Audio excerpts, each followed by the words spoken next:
मेरे प्रिय आत्मा, संतति निग्रह या परिवार नियोजन का कुछ इसके पहले 2-3 बातें आपसे कहना चाहूँ। पहली बात तो ये कहना चाहूँ कि आदमी एक ऐसा जानवर है जो इतिहास से कुछ भी सीखता नहीं।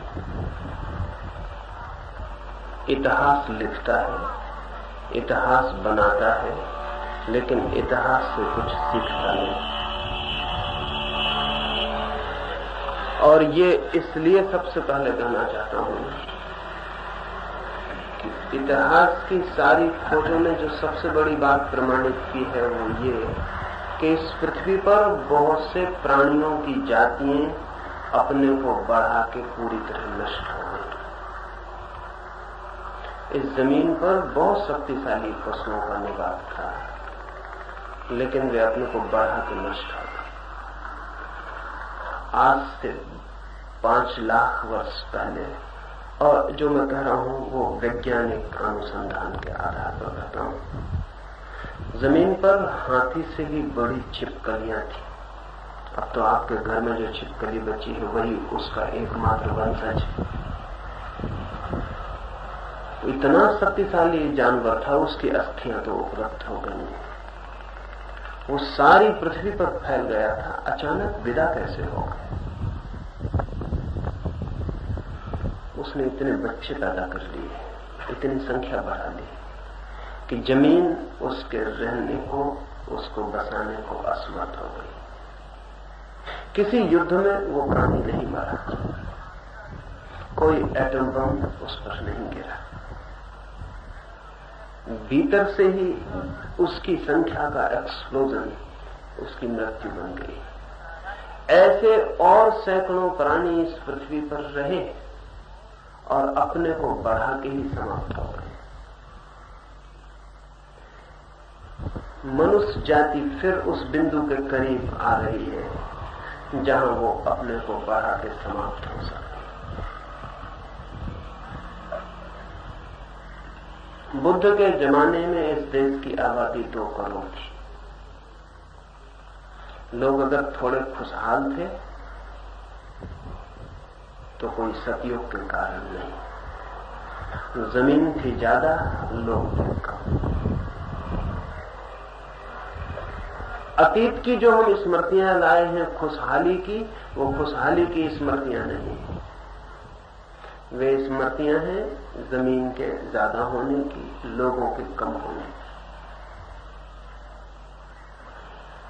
भोजन ज्यादा था, लोग कम थे, एक खुशहाली थी। सारी मनुष्य जाति की संख्या, और अगर हम 2000 साल पीछे चले जाएं बुद्ध से, तो आज से 5000 साल पहले सारी पृथ्वी की संख्या ही 2 करोड़। आज पृथ्वी की संख्या 3.5 अरब से ऊपर है, 350 करोड़ से ऊपर है। पृथ्वी उतनी ही है, संख्या 350 करोड़ से ऊपर है, और हम प्रतिदिन उस संख्या को बढ़ा रहे हैं। संख्या हम इतनी तेजी से बढ़ा रहे हैं कि अंदाजन 1.5 लाख लोग रोज बढ़ जाते हैं। जितनी देर में यहां घंटे भर बात करूंगा उतनी देर मनुष्यता शांत नहीं बैठी रहेगी। उस घंटे भर में हजारों लोग बढ़ चुके हों। ये सदी पूरे होते होते अगर दुर्भाग्य से आदमी को समझ ना आई तो इस सदी के पूरे होते होते, यानी आज से 30 वर्ष बाद जमीन पर कोहनी हिलाने की जगह न रह जाए।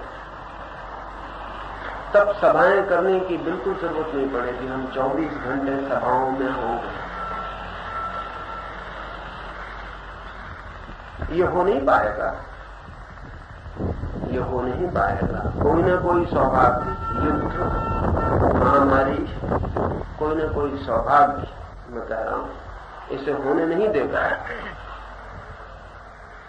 लेकिन अगर ये महामारी और युद्ध से हुआ तो मनुष्य की बुद्धि पर बड़ा कलंक लग जाएगा।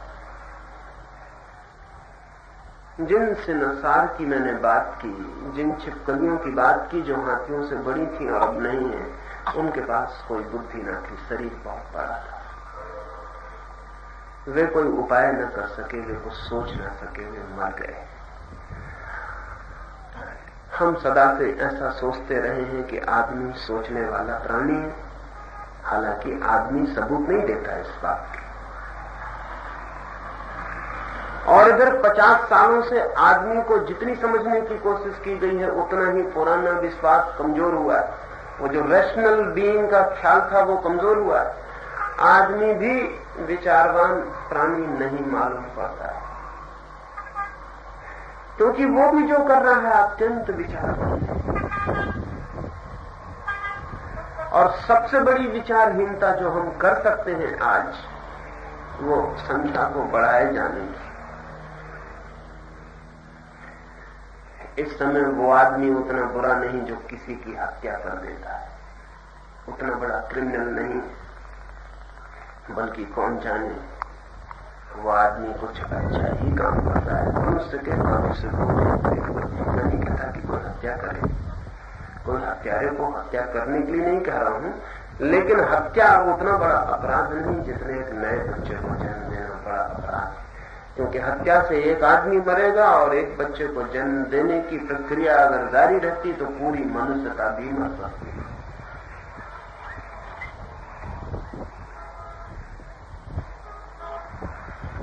ये जो संभावना बनी कि इतनी संख्या हो जाए, ये संभावना मनुष्य की अपनी खोजों का परिणाम है।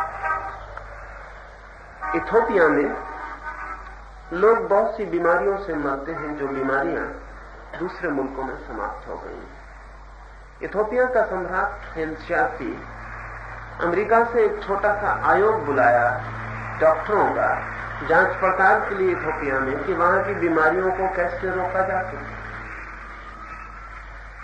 उन्होंने जांच पड़ताल की और रिपोर्ट दी, और रिपोर्ट में लिखा कि इथोपिया के लोग जो पानी पीते हैं वो बहुत ही संक्रामक कीटाणुओं से भरा हुआ है। और इथोपिया में लोग सड़क के किनारे जो गड्ढों में पानी भर जाता है वर्षा का, उसको भी पीने के काम में ले आते हैं। उसमें जानवर स्नान भी करते रहते हैं, पीते भी रहते हैं, और लोग भी उसको पी लेते हैं।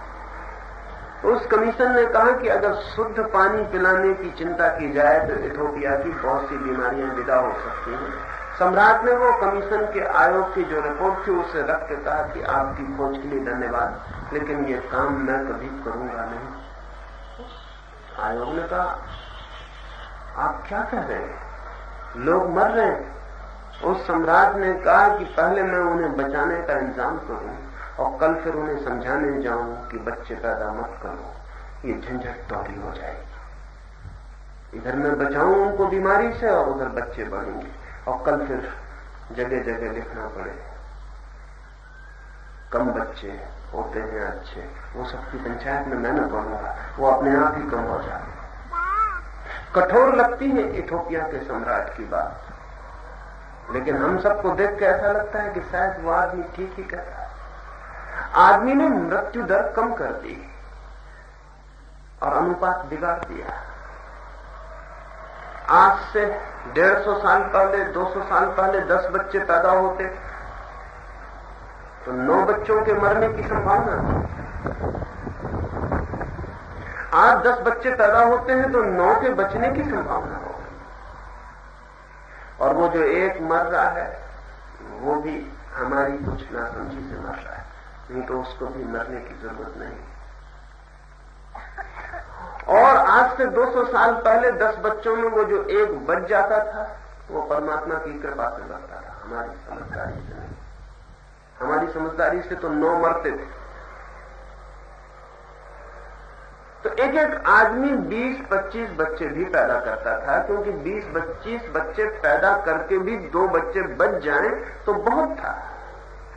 आदत पुरानी है, 20-25 बच्चे पैदा हम अभी भी करना चाहें, लेकिन अब 20-25 बच्चे ही बच जाते।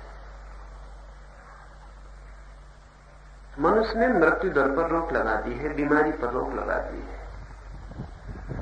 आज से 5000 वर्ष पुरानी जितनी कब्रें मिली हैं, उनमें जो हड्डियां मिली हैं उनके निरीक्षण की खबर बड़ी अद्भुत है। वो खबर यह है कि आज से 5000 साल पहले 25 वर्ष सबसे बड़ी उम्र थी। 25 वर्ष से पुरानी हड्डी कोई भी नहीं मिल सकती। 25 साल की उम्र,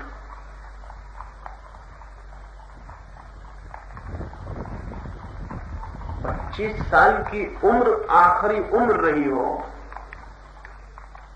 आज उम्र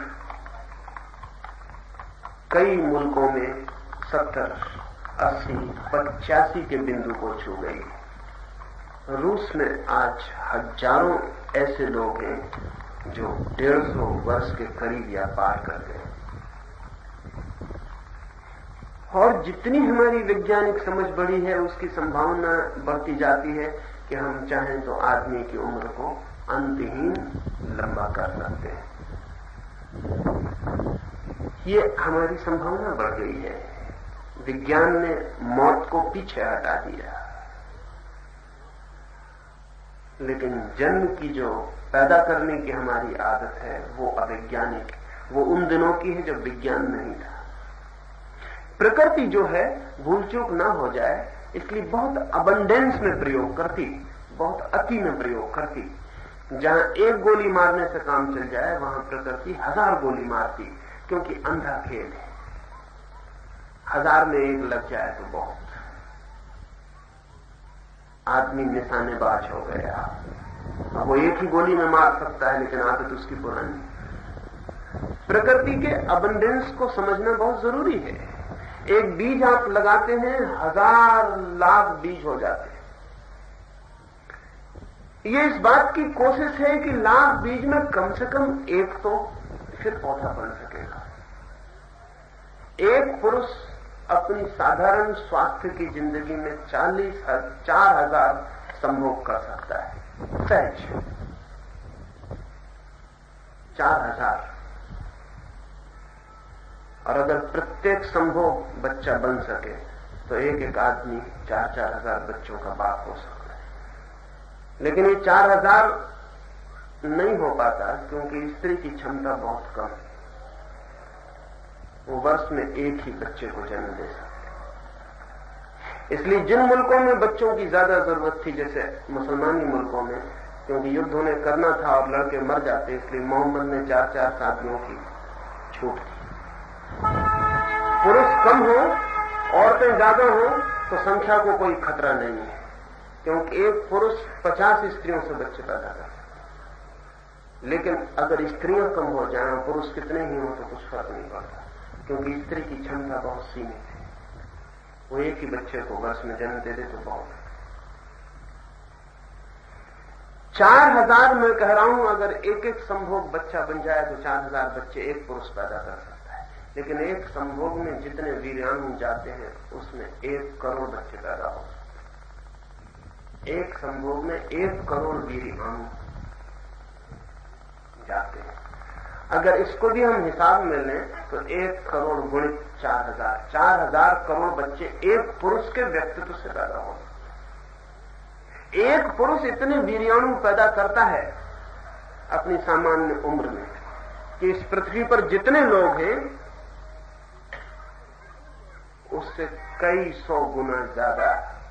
अभी 3.5 अरब लोग हैं, 350 करोड़, 4,000 करोड़ बच्चों का बाप एक आदमी बन सकता है। बनता तो है 3-4 का, 6-7 का, 8 का। लेकिन प्रकृति भूल चूक न हो जाए इसलिए इंतजाम बहुत अतिरेक करती। तो हमने मृत्यु दर तो रोक ली, और प्रकृति का जो अतिरेक का इंतजाम है उस अतिरेक को हम जारी रखें तो मनुष्य अपनी ही संख्या के दबाव से मर सकता है। और अब तो और नई संभावनाएं खुल गई हैं। वे संभावनाएं हमारी जो सामान्य सीमाएं थी उनके भी पार ले जाती हैं। जैसे आज वीर्याणु को सुरक्षित रखा जा सकता है, पुराने जमाने में ये संभावना न थी। आप पैदा रहते दुनिया में आप तो ही बाप बन सकते थे, अब आपका रहना आवश्यक नहीं। आप 1000 साल बाद भी किसी बेटे के बाप बन सकते। आपके वीर्याणु को सुरक्षित रखा जा सकता है। अब जरूरी नहीं कि बाप मौजूद ही हो तभी बाप बने। अब पोस्ट फादरहुड भी संभव है। बाप मर चुका 1000 साल पहले, लेकिन उसका वीर्याणु सुरक्षित रह सकता है। एक विशेष तापमान पर उसका वीर्याणु जिंदा रह सकता है और वो वीर्याणु कभी भी उपयोग किया जा सकता है। स्त्री के भी अंडे को बचाया जा सकता है और कभी भी कोई मां बन सकती है। अब मां बनने के लिए बेटे को पेट में ढोना ही अनिवार्य शर्त नहीं। ये सारी संभावनाएं जीवन को बचाने की बढ़ गई, मौत को दूर हटाने की संभावना बढ़ गई। लेकिन हमारी जो आदतें हैं, हमारे जीवन के प्रति जो ढंग है, वो पूर्व वैज्ञानिक स्थिति के हैं। इसलिए हम बच्चे पैदा किए चले जाते और अब हमें कुछ ख्याल भी नहीं है कि जब बच्चा पैदा होता है तो अब भी हम बैंड बाजा बजाते हैं। ये बैंड बाजा उस दिन का है जब 10 बच्चे पैदा होते और 9 मारते। स्वाभाविक उस दिन बैंड बाजा बजाने की बात थी। 10 बच्चे पैदा होते और एक बचता, 9 मरते। तो जो बच्चा बच जाता उसके लिए बैंड बाजा बजता, गांव में मिठाई बंटती, फूल बंटते, झंडियां लगती, स्वागत होता। ये बिल्कुल स्वाभाविक आदत हमारी वही है। अब एक एक बच्चा बहुत खतरनाक है, लेकिन बैंड बाजा अब भी हम बजा रहे हैं, झंडियां लगा रहे हैं। एक एक आदमी को ख्याल नहीं कि स्थिति पूरी बदल गई, पूरी स्थिति बदल गई। अब एक एक बच्चा जो जमीन पे कदम रख रहा है वो एक्सेलरेट कर रहा है, पूरी मनुष्य जाति की मौत को तीव्रता से करीब ला रहा है। ये मौत की जो बहुत अनजान अचेतन हमारे मन में तीव्र छाया पड़ रही है, इस छाया के बहुत परिणाम होने शुरू हुए हैं। जैसे कि बड़े नगरों में कलकत्ता है, और लोग सोचते हैं कि नक्सलवाद कोई कम्युनिज्म की बात है, ऊपरी अर्थों में ऐसा ही दिखाई पड़ता है। लेकिन जो बहुत गहरे खोजते हैं उनकी खोज ये है कि आदमी शांति में अगर रहे तो उनके बीच एक डेफिनेट स्पेस चाहिए, नहीं तो शांति में नहीं रह सकते। एक सुनिश्चित अवकाश चाहिए।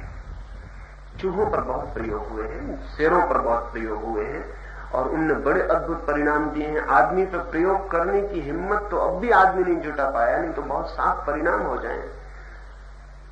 एक शेर को जिंदा रहने के लिए 10 वर्ग मील की जगह चाहिए। अगर 10 वर्ग मील की जगह में 10-5 शेरों को रख दिया जाए तो उनके पागल होने की संभावना बढ़ जाती है। ये जान के आप हैरान होंगे कि जंगल में कोई जानवर आमतौर से पागल नहीं होता और अजायब घर में आमतौर से जानवर पागल हो जाते हैं।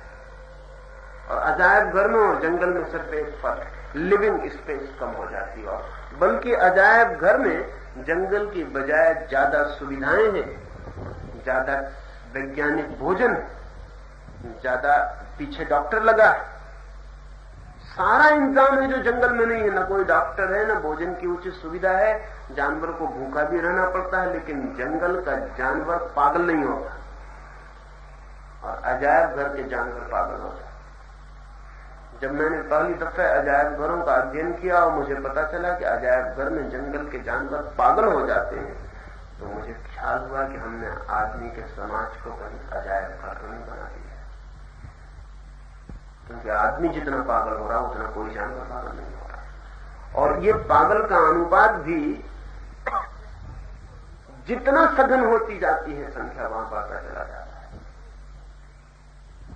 उसी अनुपात में बढ़ता चला है। आज भी आदिवासी हमारी बजाय कम पागल होता है और हम भी आज बंबई की बजाय कम पागल होते हैं और बंबई भी अभी न्यूयॉर्क की बजाय कम पागल होता है। आज अमेरिका में मरीजों के लिए जितने बेड हैं, जितने बिस्तर हैं, उसमें आधे बिस्तर मानसिक मरीजों के लिए। यह अनुपात बहुत अद्भुत है। 50% बेड अमेरिका के मानसिक मरीज के लिए है और प्रतिदिन 15 लाख आदमी मानसिक इलाज के लिए पूछताछ कर रहे हैं। असल में शरीर का डॉक्टर अमेरिका में आउट ऑफ डेट हो गया है। मन का डॉक्टर आधुनिक, अत्याधुनिक चिकित्सक है। ये पागलपन तीव्रता से बढ़ता चला जाएगा, इस कई रूपों में प्रकट होगा। अब कलकत्ते में या बंबई में अगर पागलपन फूटता है और लोग बस जलाते हैं और ट्राम जलाते हैं। तो राजनीतिक नेता जो बातें हमें बताता है कि कम्युनिज्म का प्रभाव है, ये फला बात का प्रभाव है, ये ढिका बात का प्रभाव है, ये अखबार के तल की बुद्धि से खोजी गई बातें, जिन्होंने अखबार से ज्यादा जिंदगी में और कुछ भी नहीं सोचा और खोजा। वैसे भी राजनीतिक नेता होने के लिए बुद्धि की कोई जरूरत नहीं हो, बल्कि बुद्धि हो तो राजनीतिक नेता होना जरा मुश्किल हो जाता है, क्योंकि नेता होने के लिए अनुयायियों के पीछे चलना पड़ता है, और जहां बुद्धू अनुयायी हो वहां नेता बुद्धिमान होना बहुत मुश्किल है। उसे बुद्धू होना ही चाहिए, निष्णात बुद्धू होना चाहिए। राजनीतिक नेता कहता है कि कम्युनिज्म है, फला है, ढिका है, ये सब ऊपरी बकवास। असली सवाल भीतर लिविंग स्पेस कम होती जा रही है। सात्र ने एक छोटी सी कहानी लिखी है। कहानी लिखी है कि सुना था मैंने नर्क के संबंध में कि वहां भट्टियां जलती हैं और पापी उन भट्टियों में जलाए जाते हैं, लेकिन मुझे कभी बहुत डर नहीं लगा, बल्कि कई दफा ऐसा भी लगा कि स्वर्ग जाना कुछ ठीक नहीं, मोनोटोनस होगा। ऐसे भी साधु संत मोनोटोनस होते, उनके साथ रहो तो बहुत जल्दी उठ जाते, इसलिए लोग जल्दी दर्शन करके जाते। दर्शन शायद इसीलिए खोजना पड़ा ताकि ज्यादा देर साथ न रहना पड़े, नमस्कार और बेटा। साधु संत जो है उबाने वाले हो जाते हैं। असल में एक सा ही स्वर बजता रहे तो उबाने वाला हो ही जाता है। पापी आदमी थोड़ा रुचिपूर्ण होता है, इंटरेस्टिंग होता है। सच तो यह है कि अच्छे आदमी के ऊपर कोई कहानी ही नहीं लिखी जा सकती। अच्छे आदमी की कोई कहानी नहीं होती, कहानी सिर्फ बुरे आदमी की होती। अच्छे आदमी की असल में कोई बायोग्राफी नहीं होती, बुरे आदमी की होती। सात्र को ख्याल है मन में कि स्वर्ग में तो कुछ रस न होगा, वहां तो दुनिया भर के सब उबाने वाले लोग इकट्ठे हो गए और बैठे होंगे अपनी अपनी सिद्धि सलाहों पर, वहां कुछ करने को नहीं बचा होगा। नर्क देखने लायक होगा, दुनिया भर के पापी जहां इकट्ठे हों, वहां जिंदगी बड़ी रसपूर्ण होगी और वहां घटनाएं घटती होंगी, फेनोमिनल ऐसी घटनाएं घटती होंगी जो कि सदियों तक लोग चर्चा करें, जहां सारे पापी इकट्ठे हो गए। लेकिन एक रात सपना उसने देखा कि वो नर्क में चला गया है, लेकिन वहां न भट्टियां हैं, न आग जल रही है, न कोई सड़ाया जा रहा, न कोई गलाया जा रहा, बल्कि एक और दूसरी मुसीबत है जो ख्याल में ही नहीं। वो ये है कि छोटा सा कमरा है जिसमें कोई एग्जिट नहीं, जिसमें बाहर जाने का उपाय नहीं, द्वार नहीं। एक छोटा कमरा है, बाहर जाने का द्वार नहीं, और 3 आदमी हैं और 3 आदमियों के बस खड़े रहने के लायक जगह है। जरा हेलो डुलो के दूसरे से छू जाते हैं और तीनों में से कोई किसी की भाषा नहीं समझता और तीनों को साथ रहना पड़ता है। प्राइवेसी बिल्कुल नहीं है, बस वो इतना कमरा है, बस वो 3 आदमी, कोई किसी की भाषा नहीं समझता। जागो तो उन 3 कुत्तों को देखते रहो, सो तो वो तुमको देखते रहे, कुछ भी करो वो 3 वहां है। 15 मिनट बाद ही बस तीनों पागल होने लगते हैं। किसी ने किसी को कुछ किया नहीं, लेकिन लिविंग स्पेस नहीं, बीच में जगह नहीं, और जब जगह नहीं होती तो प्राइवेसी खत्म हो जाती है। प्राइवेसी के लिए जगह चाहिए। गरीब की सबसे बड़ी जो दुविधा है वो है प्राइवेसी का अभाव। भोजन नहीं, कपड़ा नहीं। गरीब का सबसे बड़ा दुख है कि उसकी प्राइवेट जिंदगी नहीं हो सकती। वो अगर अपनी पत्नी से भी बात कर रहा हो तो भी पड़ोसी सुनता है। वो अपनी पत्नी से भी प्रेम नहीं कर सकता बिना इसके कि उसके बेटे बेटी जान ले। गरीब की सबसे बड़ी तकलीफ है कि वो अकेले में नहीं हो सकता, उसकी प्राइवेसी जैसी कोई चीज नहीं है। समृद्धि का एकमात्र सुख है कि आप अकेले में हो सकते हैं और दुनिया और अपने बीच स्पेस पैदा कर सकते हैं, जगह पैदा कर सकते हैं, बड़ी जगह पैदा कर सकते हैं। और जितनी आपके और दूसरों के बीच जगह बढ़ जाती है उतना ही चित्त शांत होता है। दूसरे की मौजूदगी तनाव लाती है। या आपने कभी ख्याल न किया होगा कि दूसरा कुछ भी न करे, सिर्फ मौजूद हो जाए तो तनाव शुरू हो जाता है। आप रास्ते पे चले जा रहे हैं अकेले, आप दूसरे आदमी होते हैं। रास्ता सन्नाटा है, कोई भी नहीं है, आप बिल्कुल दूसरे आदमी होते हैं।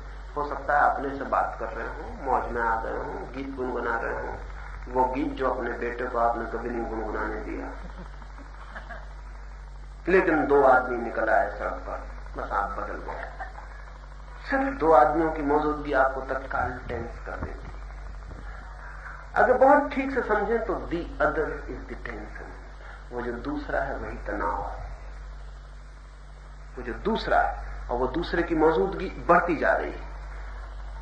चारों तरफ कोई न कोई मौजूद है, सब तरफ कोई न कोई मौजूद है, कहीं भी चले जाएं कोई न कोई मौजूद है, अकेले होने का कोई उपाय नहीं। इससे एक गहरा तनाव आदमी के मन पर बैठ रहा है। वो तनाव बढ़ती हुई संख्या का सबसे खतरनाक परिणाम है। राजनीतिज्ञों को उसको पता नहीं है, क्योंकि उनके लिए सवाल नहीं है। उनके लिए सवाल यह है कि भोजन पूरा हो जाए, कपड़ा पूरा हो जाए, ना हो पाए तो क्या होगा। उनके लिए सवाल ये है। मेरे लिए सवाल यह है कि अगर संख्या बढ़ती चली गई तो आदमी आत्मा खो देगा, क्योंकि आत्मा अकेलेपन में फ्लावर होती है, वो अकेलेपन में खिलती है, लोनलीनेस में, लेकिन लोनलीनेस नहीं। पहाड़ पे जाओ तो पीछे और आगे कारें लगी हुई वहां भी पहुंच जाती है। बीच पर जाओ तो आपके पहले भी कारें, पीछे भी कारें। अमेरिका का बीच देखने लायक हो गया।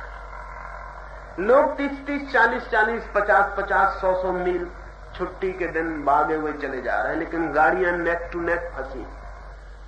भाग रहे हैं कि एकांत में जा रहे हैं, लेकिन बहुत लोग जा रहे हैं वहां एकांत, और बीच पे पहुंचे तो लाख आदमी वहां खड़े।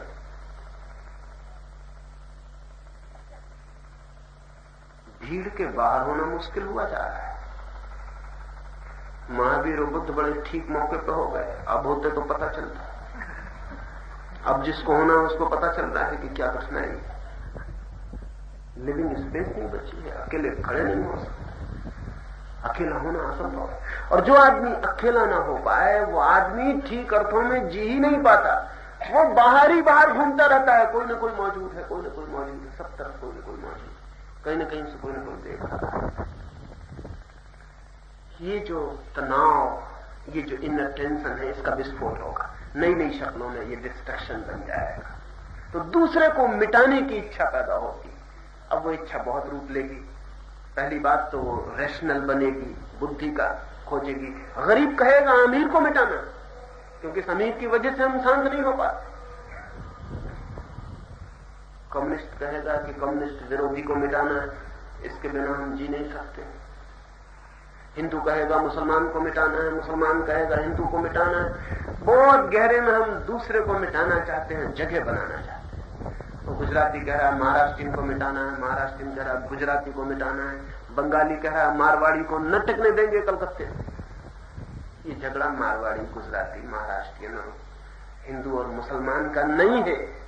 ये तो ऊपर से हमने शक्लें ली हैं, झगड़े को शेप दिए हैं। झगड़ा गहरे में यह है कि जगह बनानी है, दूसरे को हटाना है। अफ्रीकन कह रहा है गैर अफ्रीकन हटो, अमरीकी कह रहा है गैर अमरीकी को न घुसने देंगे, ऑस्ट्रेलियन कह रहा है बस बंद दरवाजा, कोई भीतर ना आ सकेगा, चीनी कह रहा है बंद कैसे करोगे दरवाजे, हम इतने ज्यादा हो रहे हैं कि हम सब दरवाजे तोड़ के घुस जाएंगे।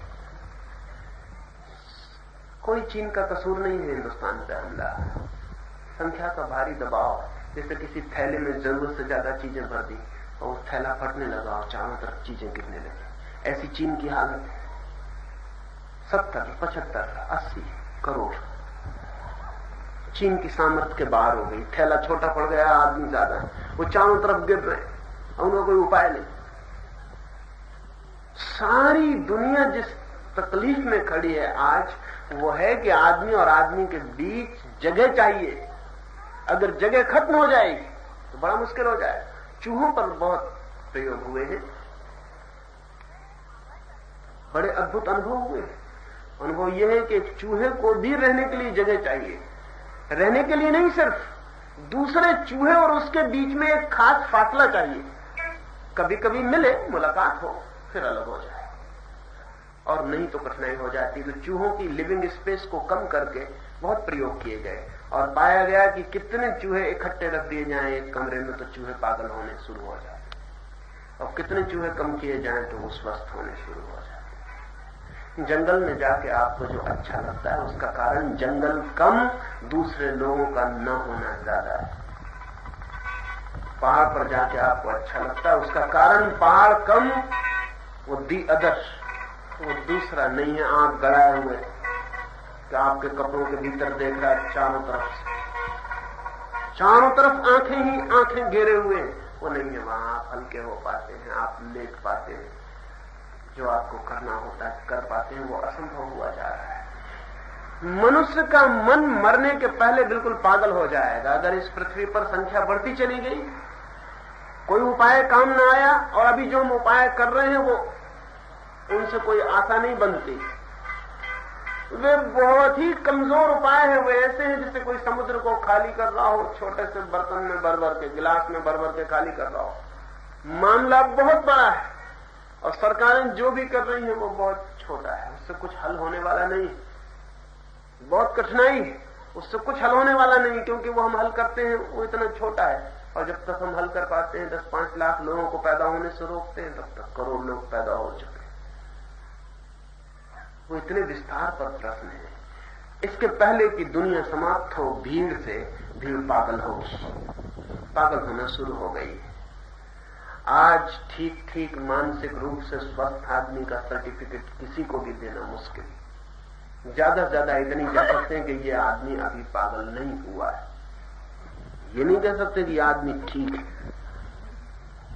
डिग्री का फर्क रह गया पागल में और सब में, क्वांटिटी का फर्क है, क्वालिटी का नहीं। ऐसा ही है कि कोई 99 डिग्री पे उबल रहा है, कोई 98 डिग्री पे उबल रहा है, कोई 95 डिग्री पे उबल रहा है, कोई 100 डिग्री पे जाकर छलांग लगा गया और पागल खाने के भीतर। आप 99 डिग्री पे तो आप कह रहे हैं बेचारा, और आपको पता नहीं कि 99 डिग्री किसी भी समय 100 डिग्री हो सकती। विलियम जेम्स अपनी जिंदगी में एक दफा पागल खाने देखने गया, फिर दोबारा गया नहीं, क्योंकि पागल खाने में देख के उस बुद्धिमान आदमी को जो ख्याल आया वो ये था कि ये सारे लोग पागल हो गए। उसमें उसको कोई परिचित मित्र भी था जो कल तक बिल्कुल ठीक था। लौट के घर वो बिस्तर पे लग गया और उसने अपनी पत्नी से कहा कि मैं बहुत डर गया। उसकी पत्नी ने कहा क्या हो गया तुम? उसने कहा कि कल तक जो ठीक था वो आज पागल हो गया, मैं आज तक ठीक हूं, कल का क्या भरोसा है। और अपने को मैं ये नहीं समझा सकता कि वो बेचारा पागल हो गया, क्योंकि कल तक वो भी अपने को समझाता रहा था कि कोई दूसरा बेचारा पागल हो गया। नहीं, मैं डर गया हूं क्योंकि मेरे भीतर वो सब मौजूद मुझे मालूम पड़ता है जो विस्फोट हो जाए तो मैं पागल हो जाऊं। हम सबके भीतर वो मौजूद है। कभी एकांत कोने में चले जाएं, कमरे के घर के द्वार बंद कर लें, कागज पर जो भी मन में चलता हो लिख डालें 10 मिनट ईमानदारी से। किसी को बताना नहीं है, नहीं तो ईमानदारी ना बरत पाएंगे। वो दूसरा आया कि आप बेईमान हुए, वो चाहे दूसरा आपकी पत्नी ही क्यों ना हो, आपका बेटा ही क्यों ना हो, दूसरे के सामने ईमानदार होना बहुत कठिन परीक्षा है। अपने ही सामने ईमानदार होना बहुत कठिन मामला है। 10 मिनट दरवाजे पे ताला लगा लेना और लिखना जो भी मन में चल रहा हो 10 मिनट, जो भी, उसमें कुछ हेर फेर मत करना। तो 10 मिनट के बाद उस कागज को आप किसी को दिखा ना सकेंगे, और अगर दिखाएंगे तो कोई भी कहेगा किस पागल ने लिखी, ये किसके दिमाग से निकली, और आप खुद ही हैरान होंगे कि ये सब मेरे भीतर चल रहा है। चारों तरफ तनाव घिर गया है। इस तनाव के बहुत परिणाम है। पहला परिणाम तो ये हुआ है कि सब तरफ कलह है, विग्रह है, कॉन्फ्लिक्ट है। वर्ग के नाम से, धर्म के नाम से, संप्रदाय के, जाति के, भाषा के, इस सब के बहुत गहरे में मानसिक कलह हमारे भीतर है, वो फैल रही है और वो बढ़ती जाएगी, संख्या बढ़ेगी और वो बढ़ेगी, क्योंकि आदमी को भी जीने के लिए जगह चाहिए। वो जीने की जगह उसकी छिन गई। हमने मौत रोक दी और जन्म को रोकने को हम तैयार नहीं।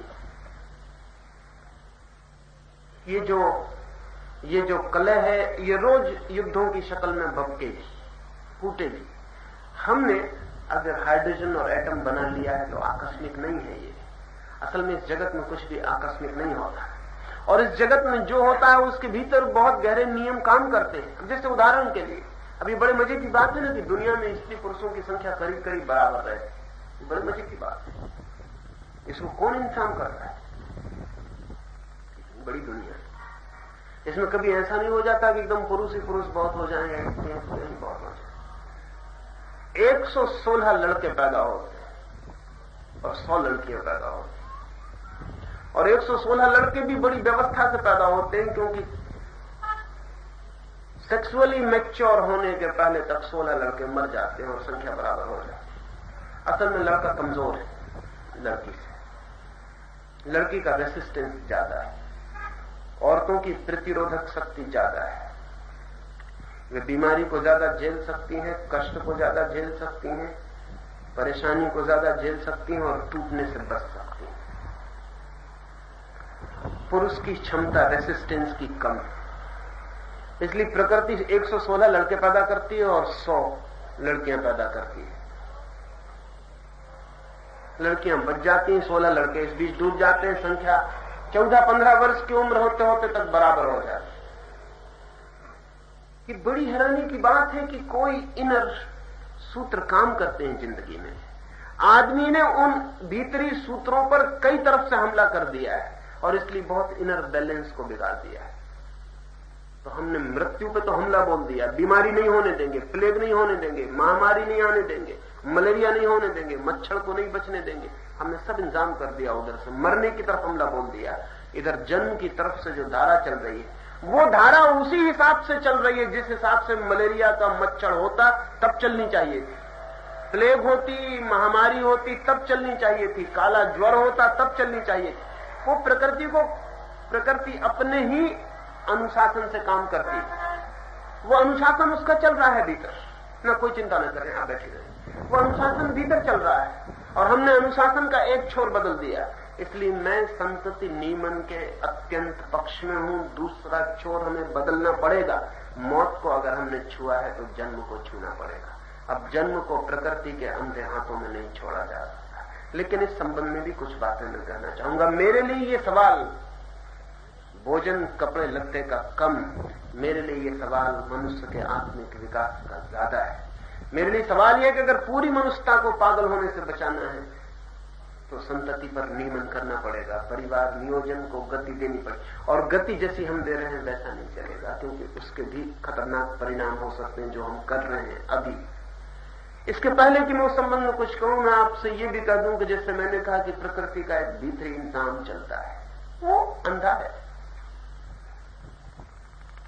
तो जब भी हम इस तरह की स्थिति पैदा कर लेते हैं तब फिर उस स्थिति को मिटाने के लिए भीतरी बैलेंस की शक्तियों को काम में लग जाना पड़ता है। इसलिए एक तरफ हम मौत को धक्का देके हटा दिए और दूसरी तरफ सामूहिक मौत को निमंत्रण देके बुला रहे हैं।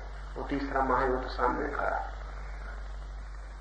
मुझे लगता है कि अगर संख्या बढ़ती गई तो तीसरे महायुद्ध को रोका नहीं जा सकता। अगर तीसरा महायुद्ध रोकना हो तो संख्या दुनिया की एकदम नीचे गिरानी जरूरी है, तो तीसरा महायुद्ध होगा। और तीसरा महायुद्ध साधारण युद्ध नहीं जैसे पहले हुए। तीसरा महायुद्ध अंतिम युद्ध है। आइंस्टीन से मरने के पहले किसी ने पूछा था कि तीसरे महायुद्ध के संबंध में कुछ बताएं। आइंस्टीन ने कहा तीसरे के बाबत कुछ नहीं बताया जा सकता, लेकिन चौथे के संबंध में कुछ पूछते हो तो मैं बता सकता हूं। उस आदमी ने कहा तीसरे के बाबत नहीं बता सकते तो चौथे के बाबत। आइंस्टीन ने कहा चौथे के बाबत एक बात निश्चित है कि चौथा कभी नहीं होगा, क्योंकि तीसरे के बाद आदमी के बचने की उम्मीद ही नहीं, तो चौथा युद्ध तो करेगा कौन। इसलिए चौथे के बाबत निश्चित वक्तव्य उसने दिया कि चौथे के बाबत एक बात निश्चित, लेकिन तीसरे में सबके विनाश की संभावना बढ़ती चली जाती है। इधर आदमी पागल हो रहा है, इधर उसके तनाव बढ़ रहे हैं, इधर वो मरने मारने को, दूसरे को मिटाने को नए नए सिद्धांत खोज रहा, कभी फैसिज्म, कभी कम्युनिज्म, कभी कुछ, दूसरे को कैसे मारो काटो, और अच्छे सिद्धांतों की आड़ों में काटना आसान हो जाता है। इसलिए दुनिया में जो बहुत अद्भुत किस्म के पागल हैं वो हमेशा आइडियोलॉजिस्ट पागल होते हैं। साधारण पागल तो पागल खानों में बंद है, असाधारण पागल कभी स्टेलिन हो जाता है, कभी हिटलर हो जाता है, कभी माओ हो जाता है, ऊपर छाती पे बैठ जाता है, सिद्धांत पकड़ लेता है। और सिद्धांत की आड़ में जब वो पागलपन का खेल करता है तो हिसाब लगाना मुश्किल हो जाता है कि वो क्या कर रहा है। हिटलर ने कोई 7 लोगों की हत्या की जर्मनी, अकेले स्टेलिन ने कोई अंदाजन करोड़ लोगों की हत्या की रूस, लेकिन कोई हत्यारा न कहेगा स्टेलिन को। ये मजा है सिद्धांत के साथ, ये मजा है सिद्धांत के साथ। करोड़ आदमियों को मारने वाला हत्यारा नहीं, और आप एक आदमी को मारने तो आप हत्यारे, लेकिन वो करोड़ आदमियों को सिद्धांत से मारता है, उनके ही हित में उनको ही मारता है। वो कहता है हम तुम्हारी ही सेवा कर रहे हैं। सिद्धांत का बड़ा तख्ता, फिर सब ठीक हो जाता है, फिर मारा जा सकता है। तीसरा महायुद्ध अनिवार्य हो जाएगा अगर संख्या नहीं रुकती है 10 सालों में, तो 1980 के बाद पार होना बहुत मुश्किल है। तीसरा महायुद्ध अनिवार्य हो जाएगा। वही उपाय रहेगा इनर बैलेंस का, लेकिन वो बैलेंस बड़ा महंगा पड़ने वाला है, उसमें सब मिट जाने की संभावना है। और इसलिए मैं एक और आपको सूचना दूं कि मेरी नजर में चांद पर जाने की जो इतनी तीव्र आकांक्षा मनुष्य को पैदा हुई है, उसका आज कोई कारण नहीं है आज, लेकिन उसके कारण को अगर हम गहरे मनुष्य की चेतना में खोजने जाएं तो मुझे वो इनर बैलेंस फिर वापस ख्याल में आता है। अब पृथ्वी शायद आने वाले 50 वर्षों में रहने योग्य जगह न रह जाएगी। आदमी को हमें किसी दूसरे ग्रह पर बचाने का उपाय करना पड़ेगा। पुरानी कहानी आपने सुनी होगी ईसाइयों की, नोह, महाप्रलय हुई और सारे लोग मर गए, और परमात्मा ने नोह से कहा कि नाव तू संभाल और एक एक प्राणी जाति के एक एक जोड़े को इसमें बचा ले, और ये नाव को ले जा उस जगह जहां की प्रलय नहीं है, वहां इतने लोगों को बचा ले ताकि फिर से सृष्टि हो सके। नोह की कहानी सच है या झूठ कहना मुश्किल, वैसे झूठ कहना बहुत मुश्किल है, क्योंकि नोह की कहानी दुनिया की समस्त जातियों में अलग अलग रूपों में प्रचलित है। जब दुनिया इकट्ठी नहीं थी और कोई एक दूसरे को नहीं जानता था, तब भी वो कहानी प्रचलित है महाप्रलय की, कि कभी महाप्रलय हुई जब सब डूब गया और सिर्फ स्पेसिमेन बचाए जा सके, एक आदमी, एक औरत, एक गधा, एक गधी, एक बंदर, एक बंदरी, इस तरह स्पेसिमेन बचा के और फिर सब कार्य शुरू करना पड़ा। इसकी संभावना बढ़ती जाती है कि अगर तीसरा महायुद्ध पृथ्वी पे होता है तो पृथ्वी पे बचने की तो कोई उपाय नहीं होगा, कुछ लोगों को पृथ्वी के बाहर ले जाना पड़ेगा। मगर ये सब जरूरी नहीं है, ये सब रोका जा सकता है। रोकने का क्रम वहां है जहां संतति हम पैदा कर रहे हैं, लेकिन हम वैकल्पिक रूप से रोक रहे हैं। हम वॉलंटरी रोकने के लिए लोगों से कह रहे हैं, समझा रहे हैं स्वेच्छा से समझ जाओ। नहीं, स्वेच्छा से समझने का मामला नहीं है ये कंपल्सरी हो तो ही संभव हो सकता है, अनिवार्य हो, वैकल्पिक नहीं, ऐच्छिक नहीं। ऐसा नहीं कि हम आपको समझा रहे हैं कि आप 2 या 3 बच्चे या भी लगाने से खतरा है, या बिल्कुल नहीं चाहिए बीच में, क्योंकि या का कोई अंत नहीं है। 2 बच्चे यानी 2 बच्चे, तीसरा बच्चा यानी नहीं, और ये नहीं आपकी इच्छा पर छोड़ी गई तो हल होने वाला नहीं है, क्योंकि आदमी की चेतना इतनी कम है कि उसे पता ही नहीं कि कितनी बड़ी समस्या है, ये उस पर नहीं छोड़ा जा सकता, ये अनिवार्य करना होगा। इसे इतनी बड़ी अनिवार्यता देनी होगी जैसे इमरजेंसी की अनिवार्यता होती है, इससे बड़ी कोई इमरजेंसी नहीं है। और वैकल्पिक स्वेच्छा से वॉलंटरी जो हम करवा रहे हैं उसका नुकसान भी बहुत गहरा है। बड़ा मजा यह है कि जब हम स्वेच्छा से लोगों को समझाते हैं तो जो समझदार वर्ग है वो समझ जाता है, और जो ना समझ वर्ग है वो नहीं समझता। तो समझदार वर्ग अपने बच्चे कम कर लेगा और ना समझदार वर्ग अपने बच्चे बढ़ा देगा। उसका बैलेंस मेरिट का और बुद्धि का भयंकर नुकसान होगा। आमतौर से वैसे भी समझदार आदमी जिम्मेवार नहीं है बच्चे बढ़ाने में। आमतौर से ही जो सुशिक्षित है, सोच विचार वाला है, और जिसको थोड़ी भी बुद्धि है, वो दुनिया की फिक्र भला ना करता हो, लेकिन उसके घर में एक रेडियो चाहिए, रेडियोग्राम चाहिए, या टीवी चाहिए, या कार चाहिए, तो उसे बच्चे रोकने पड़ते हैं। तो जो थोड़ा सा भी सोच विचार करता है अपना ही सिर्फ, वो बच्चे नहीं बढ़ाता। इसलिए फ्रांस अकेला मुल्क है जहां जनसंख्या गिर रही है। मैं मानता हूं कि वो सबसे बड़ी बुद्धिमत्ता का सबूत दिया है। अकेला मुल्क है जहां जनसंख्या गिर रही है, जहां की सरकार पोस्टर लगाती है कि भाई जनसंख्या थोड़ी बढ़ाओ, क्योंकि डर यह है कि दूसरों की संख्या बहुत हो जाए और फ्रांस की संख्या कम हो जाए, तो फ्रांस में स्पेस बन जाए तो चारों तरफ से लोग भीतर प्रवेश कर जाएंगे, फ्रांस रोक नहीं सकेगा।